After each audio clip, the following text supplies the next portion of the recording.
ఇండియాలోనే #1 varicose veins hospital Avis vascular centre.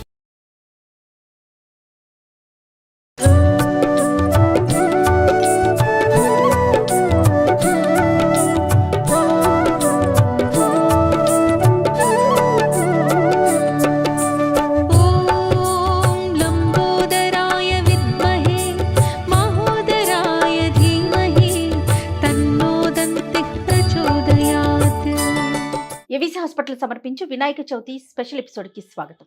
నమస్తే రమ్మగారు. నమస్తే జయ. వినాయక చవితి శుభాకాంక్షలు అండి. వినాయక చవితి శుభాకాంక్షలు జయ. సుమన్ టీవీ ప్రేక్షకులందరికీ వినాయక చవితి పండుగ శుభాకాంక్షలు. వినాయక చవితి మొదట అసలు మనం ఏ పండుగ చేసుకున్నా, ఏ శుభకార్యం చేసినా ఆయన్నే కొలిచి ఆయనతోనే మొదలు పెడతాం. మరి ఆయన పండుగ అయినప్పుడు ఇంకెంత స్పెషల్ గా జరుపుకుంటాం రమ్మగారు. ముఖ్యంగా మనం హైదరాబాద్, ముంబై ఇలాంటి పెద్ద పెద్ద నగరాల్లో చూసుకుంటే చక్కగా మంటపాలు వేయటం, 9 రోజులు, 5 రోజులు, 11 రోజులు వీలును బట్టి చక్కగా ప్రతిరోజు పూజలు చేసుకోవటం, నైవేద్యాలు పెట్టుకోవటం, అందరం కలవటం, ఆ రోజుని కథ చదువుకోవటం, ఇదంతా అందరికీ తెలిసిన విషయమే. మరలా మనం ఏ సంవత్సరానికి ఆ సంవత్సరమే కదా ఏటా చేసుకుంటాం, ఏటా చెప్పుకుంటాం మన ఇద్దరం కూడా. మరి ఈ సంవత్సరం వినాయక చవితిని మీరు ఎలా జరుపుకోబోతున్నారు? 21 పత్రితోటి, 21 రకాల పత్రి గరికతోటి కుడుంలో ఉండ్రాళ్ళు నైవేద్యం పెట్టి ఎప్పట్లాగా. ఇప్పుడు ఎంత వేషమైనా వేయచ్చు, పూజను మార్చకూడదు కదా. కరెక్ట్ కదా రమ్మగారు. పూజను మార్చకూడదు, విధానం మారకూడదు. వాళ్ళెవరో చేసేవి, వీళ్ళెవరో చేసేవి, వాళ్ళు చేసింది ఏదో కలర్ఫుల్గా బాగుందని చేయకూడదు. మన ఇంటి విధానం ఏదుందో, పురాతన కాలం నుంచి మనకి ఏ పద్ధతి వస్తోందో అదే పద్ధతి. ఇప్పుడు మనదొక రకం. ఇప్పుడు ముంబై లాంటి ప్రాంతాలు అంటే మహారాష్ట్ర వాళ్ళకి గణపత్యం, అక్కడంతా కూడా గణపతి మతం నడుస్తుంది వాళ్ళకి. వాళ్ళు స్వామిని తెచ్చుకోవడం, ఇంటికి తెచ్చుకోవడం కూడా మేళతాళాలతో తీసుకొచ్చి మళ్ళా బిదాయి కూతురిని సాగనంపినట్టు అబ్బాయిని గణపతిని సాగనంపుతారు. వాళ్ళ విధానం వేరు, మనకొక విధానం ఉంది. మనం మట్టి గణపతిని పూజించే వాళ్ళం, ముందు నుంచి మట్టి గణపతిని పూజించుకోవాలి. ఏమి ఇదివరకు చేసేవాళ్ళమో అదే పంధాన్ని మనం పాటించాలి, అంతే. రోజు రోజుకి కాస్త ఓపిక తగ్గితే విధానం కొంచెం అంటే చేసే పద్ధతి ఏదైనా తగ్గించుకుంటామేమో కానీ కొత్త మెరుపులకు మాత్రం పోవద్దని మార్చద్దు. ఓపిక లేకపోతే తగ్గించుకోండి, ఓపుకున్నంతే చేయండి, ఎంత మట్టుకుంటే అంత మటుకు. ఎట్లా రమ్మగారు, మీరు ఆ రోజే తెచ్చుకుంటారా? మేమైతే పండుగ రోజే ఉదయమే స్నానం చేసి వెళ్ళి వినాయకుడిని తెచ్చుకుంటాం. మా పద్ధతి కూడా అంతే చేయ. అంటే వినాయకుడు మన ఇంట్లో నిద్ర చేయకూడదు అంటాం. పూజింపబడ్డాక నిద్ర చేయొచ్చు, పూజకు ముందు నిద్ర చేయకూడదని ఉదయమే. మా ఊర్లలో ఏంటంటే, నా చిన్నప్పుడైతే మేము వడ్లబత్తుల వారిని ఉండేవారు. ఈ వడ్లబత్తులు అంటే, బత్తుడు అంటే కమ్మరి పని అదే చేసేవారు.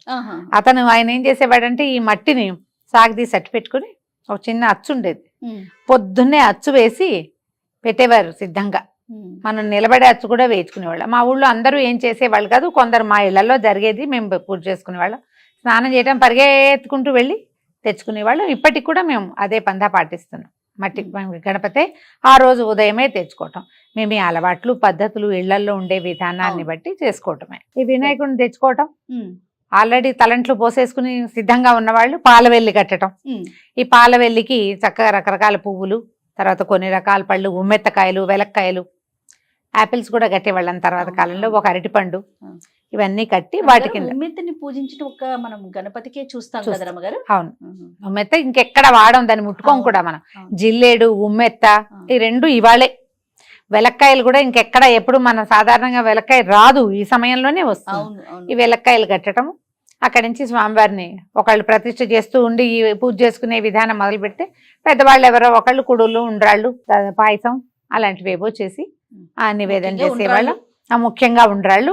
ఈ పూజ అయిపోతూ ఉంటే ఈ ప్రసాదం చివరికి అందించడం, ప్రసాదం నివేదన చేశాక ఈ అక్షింతలు పట్టుకుని ఎవరో ఒకళ్ళు కథ చెప్తున్నా చదువుతున్నా మిగిలిన వాళ్ళందరూ వినడం. కథాక్షంతలు తలా కాస్త వేసుకోవటం, ప్రసాదం అందరికీ చక్కగా వినిమయం చేసుకోవటం.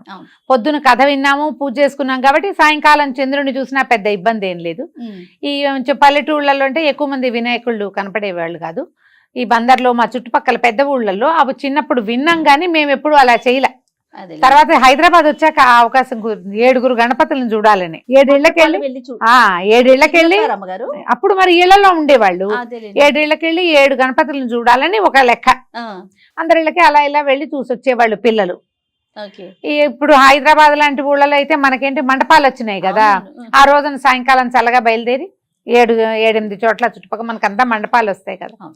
అని గణపతి పెండాల్స్ ఎక్కడెక్కడ ఉన్నాయో అక్కడికి వెళ్ళడం, గణపతిని చూసి నమస్కారం చేసుకోవటమే. మనకేంటంటే ఈ 9 రోజులు ఉంచుకుంటామా, 5 రోజులు ఉంచుకుంటామా, 3 శక్తి రోజులు కొలది. ఉంచుకుంటామా, పూజ మీద మనకున్న ఆస్థ, ఉమ్, మనకున్న అవకాశం చేయాలిగా. ప్రతిరోజు పూజా విధానం అవును, జరుపుకోగలిగే ఆసక్తి ఉంటే చక్కగా జరుపుకోవటం. పుస్తకాలు ఒకటి దేవుడి దగ్గర పెట్టుకునే వాళ్ళు, పీటకిచ్చేయటమే అన్ని పుస్తకాలు. అవునవును. మర్నాడు స్కూల్కి వెళ్ళే పని లేకపోతే మరీ హాయి. ఎలా ఫీల్ అయ్యే వాళ్ళం అంటే ఏ పుస్తకం ముందు పైన పెడితే అది బాగా subject వస్తుంది. అసలు ఇంకా తిరిగే లేదు, 100కి 100 వచ్చేసి అట్లా అనుకునే వాళ్ళు నమ్మగారు అవును. చిన్నప్పుడు. చిన్నతనం కదా, మనం అలా ఇప్పుడు పిల్లల్ని నమ్మించలేం. నమ్మించలేమండి. మనం నమ్మేవాళ్ళని చెయ్య ఏంటో దేవుడు ముందు పెడితే చాలు, చాలు. అది పూర్తిగా వచ్చేసినట్టే. అనుకునే వాళ్ళు.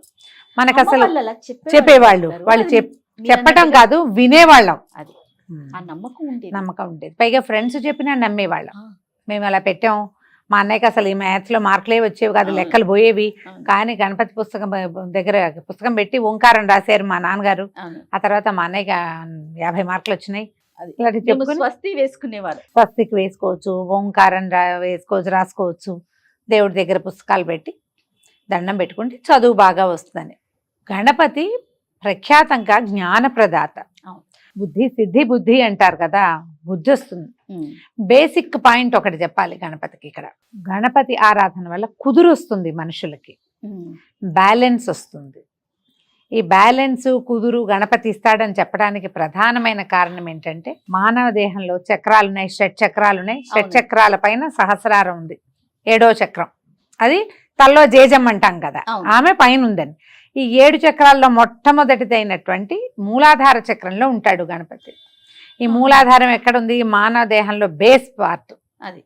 ఇక్కడ గనక సరైన ఆరాధన అర్చన జరిగితే కుదురు వస్తుంది. మిగిలిన చక్రాల తర్వాత ఉమ్, ముందు అసలు కావాలి కదా మనకు కుదురు. అదే కదా. అందుకని మనం గుంజేళ్ళు తీస్తాము, ప్రదక్షిణాలు చేయిస్తారు. మొదట ఓంకారం అనగానే మనం శ్లోకాన్ని చెప్పుకుంటాం, శుక్లాంబరధరం చెప్తారు.